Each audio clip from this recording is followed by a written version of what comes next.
What's going on, guys?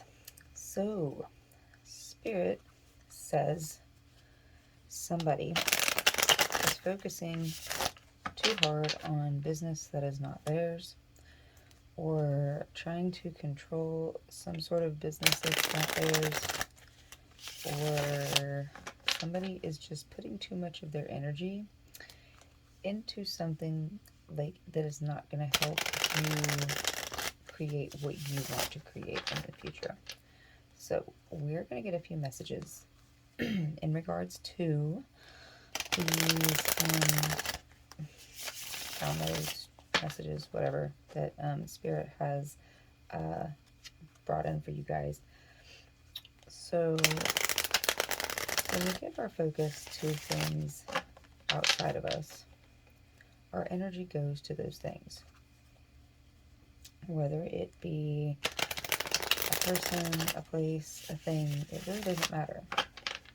Hell, even if you have certain thoughts or have certain conversations, it seems like the internet, your little, cellular device that you're using to watch this video, kind of like picks up your energy and kind of like sets the ads or, your suggested content, to something that you may have been talking about. I know we've all had that experience at some point. So you have to be very careful about where you allow your energy to go and where your focus goes, because that is where all your creativity flows. And if you are giving your creativity to things outside of you, then where does that leave you within yourself to be creative for yourself? So let's just see what Spirit has to add to this, because this is what is coming through for y'all. And apparently the lesson is that we're learning on about in whatever today. So let's just see. Two of Wands is coming out. So setting our own intentions and focusing on what we want to create. This is so important. Intention is everything. If we do not set an intention for the thought that we have, for the vision that we wish to create, it doesn't ever become anything but a dream, or just that, a vision. And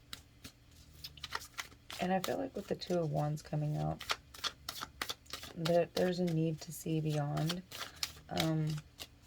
what you believe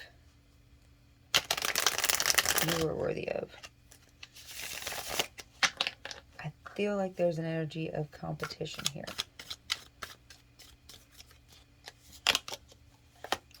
Yeah, something is keeping you from feeling joy in what it is you're wishing to manifest for yourself. And comparison is the thief of joy. And it's also the thief of creativity, because when we start comparing ourselves to other people and the achievements of other people and the goals of other people and the looks of other people, we start to diminish our own worth, because we are taking away from, taking the focus away from ourselves. So there's something in y'all's space that is taking your focus away from creating what you want.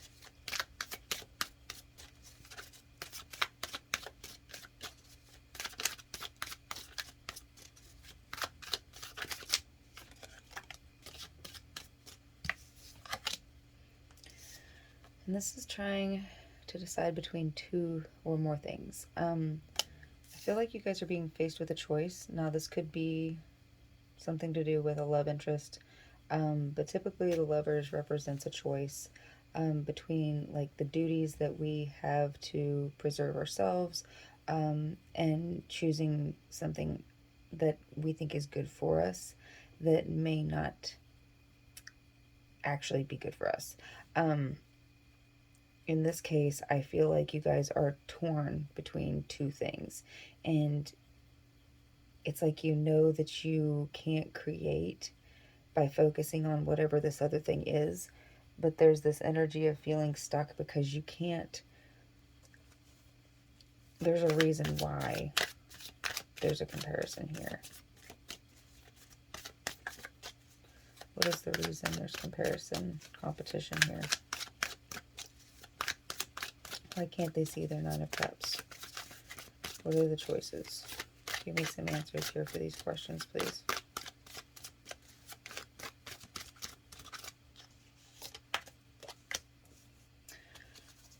Okay. So, I feel like what's happening here,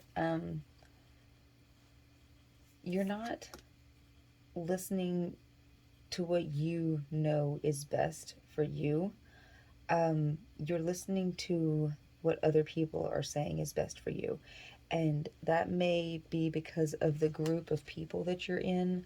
This could be like, okay, let's say you're in a group of popular people or you're in a group of rich people and they do things a certain way and you want to do things this other way. And so, therefore, if you are listening to them, you're not doing what's best for you because your, intuition, your higher self, you are guiding you to do this other thing. And you're following this comparative energy, this competitive energy, trying to keep up with the Joneses, if you will, instead of listening to what you are trying to tell you. They are not going to lead you to whatever it is you dream of. They are not going to understand your dream or your vision. They can only understand what their vision is. And these people that are following these other people, or these people that you're, competing with or whatever, comparing yourself to, or even just finding yourself envious of them or inspired by them and wishing that you could, hop, skip, and jump to the, to where they're at, well, get on the level they're at. That can be just as destructive to our value as focusing on other people's, being competitive with us or whatever. But where I was going with that is you guys are not listening to your intuition and not listening to your gut about what you need to choose and where you need to go to help you move forward in life. With this Queen of Wands, she takes charge. Like, she knows what she wants. She's powerful, she's confident, and she makes decisions because she knows that they're good for her. And so with it coming out over the Lovers here, to clarify, I feel like it's time for you to step in your feminine energy of creating and attracting and letting these things be drawn to you. Just like these other people are having all of these, followers follow them, you are somebody who is meant to be followed.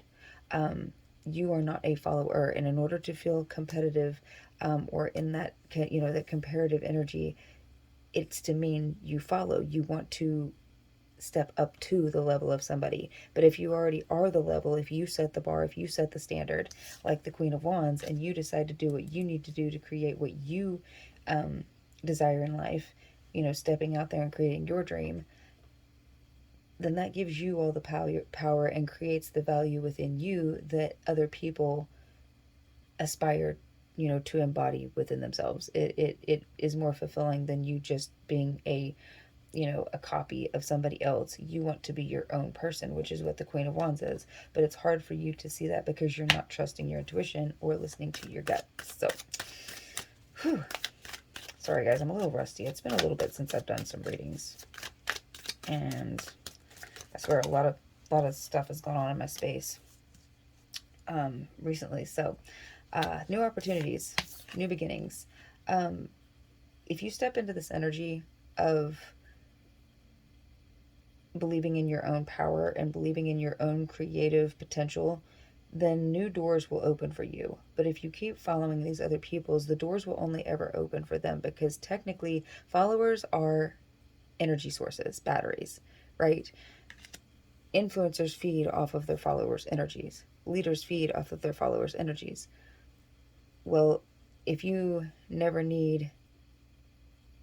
okay, let me back up. You don't necessarily want to be a battery for somebody else, but in being a leader, you don't necessarily want to use other people as your batteries. So when you become, one in yourself and you step into your power and you create something for yourself through your own creative energy, then you don't need anybody else to power that. These other people who are, the leaders of these followings or whatever it is, you want to kind of embody,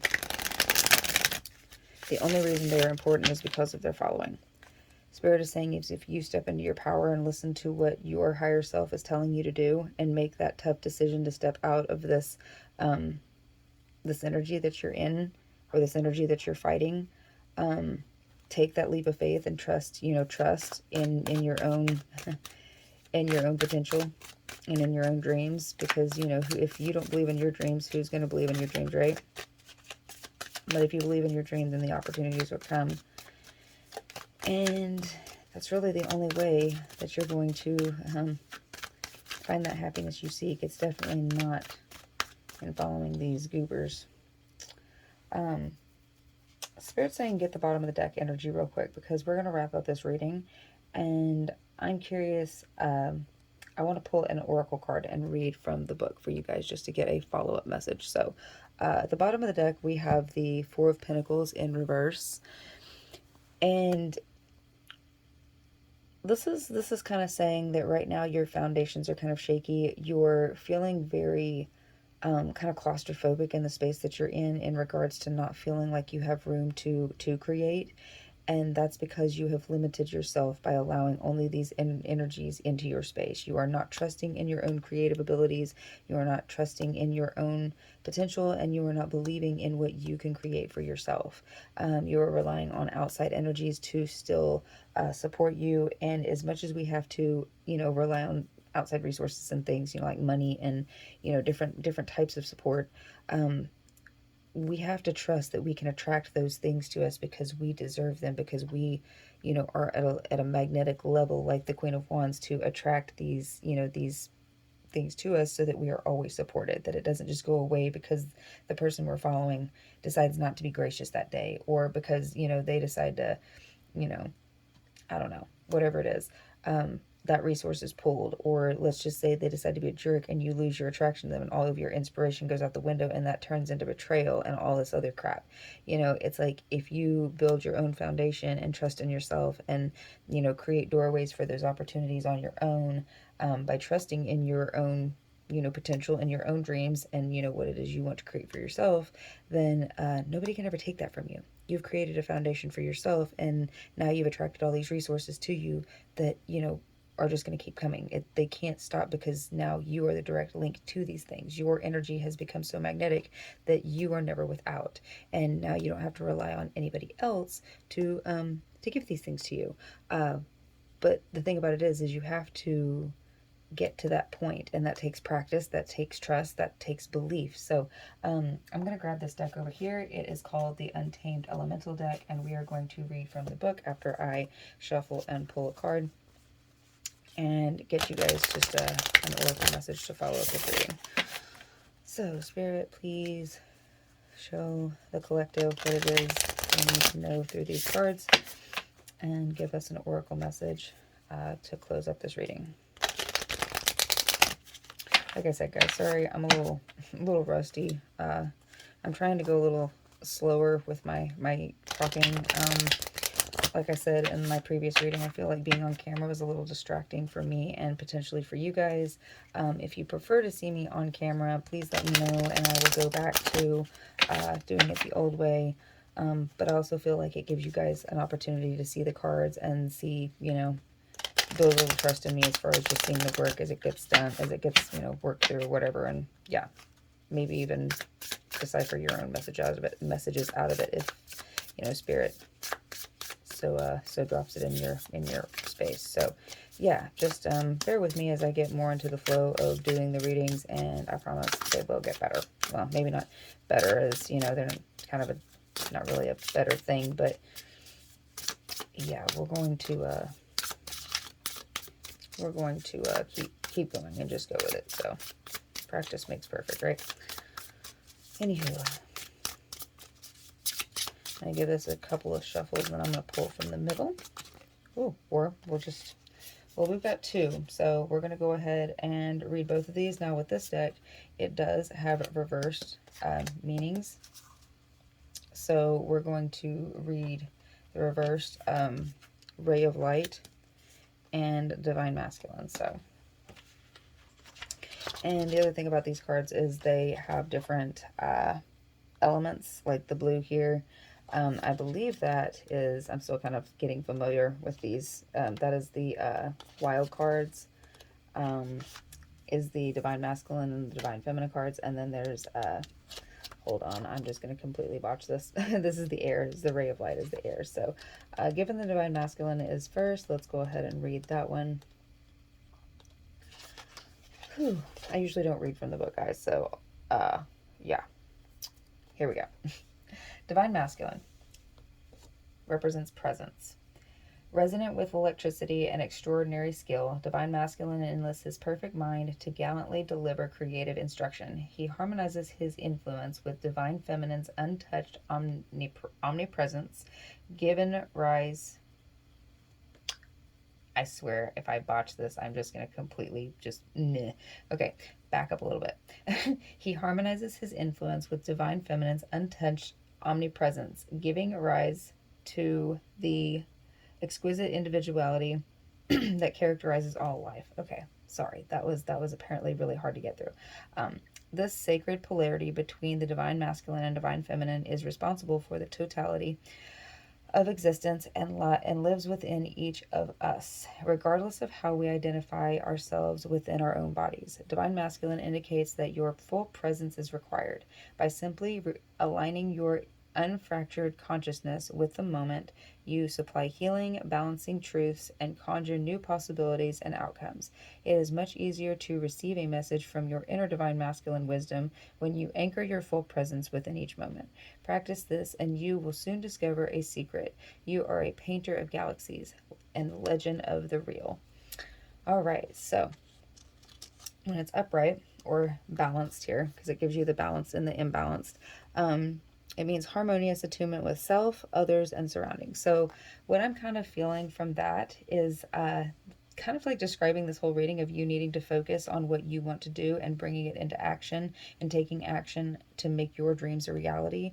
And by actually taking that action, you open up more doorways and having that, those opportunities attract to you through embodying the Queen of Wands energy. Now, there's a lot of feminine energy in this reading, so I feel like with the masculine energy, it's like attracting all of this action so that you actually can take the action to do, because we're supposed to embody what it is we desire through manifestation, and then that opportunity is attracted to us, so then we can take the action in the divine masculine energy. So to bring into balance, at the bottom it says, and I guess this is just a little bit of helpful advice: remove distractions and become fully present in the moment. Do only one thing at a time. So that kind of touches on you guys letting go of these competitive energies, comparing yourself to other people and their progress and what they're doing, and basically removing those distractions so that you can fully focus on what it is that you desire, which is what we started out with the Two of Wands and your dreams and what it is you want to do and your intentions for what you want to build in your life. So let's check out the ray of light in reverse. Ooh, come on now. Oh, there we go. All right, now we are in the imbalanced position, which I'm going to go ahead and read the imbalanced meaning. So maybe that'll kind of like hit in a different perspective as I read the description of the card. Imbalanced is fixated upon what one doesn't want. So yeah, focusing on what it is you don't have, focusing on what it is you don't want, focusing on how you don't want to feel, those kinds of things. That is what this card means when it's up, in reverse. So focus is what this card represents. Literally, guys, I love how Spirit just kind of matches puzzle pieces together and, puts the message all together. And yeah, I'm glad I chose to do the Oracle at the end of this reading. So I hope y'all are getting some stuff out of this, because I sure am. Ray of Light offers speedy luminosity. His bright spectrum beams wide, a fundamental constant of nature that allows us to see and understand our world. His reasoning polarizes everything in his path, intensifying exactness and focusing on the impalpable. Out of him we create realities. In his brightness, all inhibitions subside, all uncertainties fall away. What was once blurred focuses with sharp clarity, aligning your perspectives with omniscience. Ray of light reminds you that where your attention goes, energy flows. Your consciousness is a ray of light. Oh my God, I'm so sorry, guys. Your consciousness is a light ray, imbuing life-giving nourishment to everything it highlights. What you what you emphasize with your awareness can either enhance or deplete your quality of life. Ask Ray of Light to help you focus on your vision for the future rather than your fears. See your dreams coming into form. Imagine the taste, smells, and colors coalescing into a world where you want to live. Ray of Light loves to amplify convictions of beauty. Yeah. So, guys, I hope that meant something to you, because it sure like resonated with me, and this message was, obviously for the collective here, and I'm part of the collective. So, yeah, like I said, puzzle pieces and such. So, the little bit of helpful advice here at the bottom as to bring it into balance says fiercely redirect your attention. So, literally, guys, I couldn't have picked better like oracle cards to come out to kind of help give some end of the reading advice here. But like I was saying, you have to put your attention on what you want your where your energy to go. You have to focus on what you want to grow, and if that's your dream, if that's what you want to build, then you've got to focus that energy there. Otherwise, the opportunities are going to continue to go to these other people because you're giving them your energy through being a follower and being their battery. So if you want to create your foundation, then you have to take action on your dreams. So, guys, thank you so much for being here for this reading. I love you guys so much. Like I said, please bear with me as I get more into the flow of doing these readings. I really do love being a tarot reader. And yeah, I'm really going to see where this goes this time. So, like I said, thanks for being here. Please like, comment, subscribe. Let me know how you like the cards on the table versus seeing my face. I really do want to know what you guys think on that, because for now I'm going to stick with this, and we'll just see how that goes too. So yeah, have a good night, day, morning, afternoon, whatever time it is for you. Beautiful boos, and yeah, I'll see you next time. Love you, bye.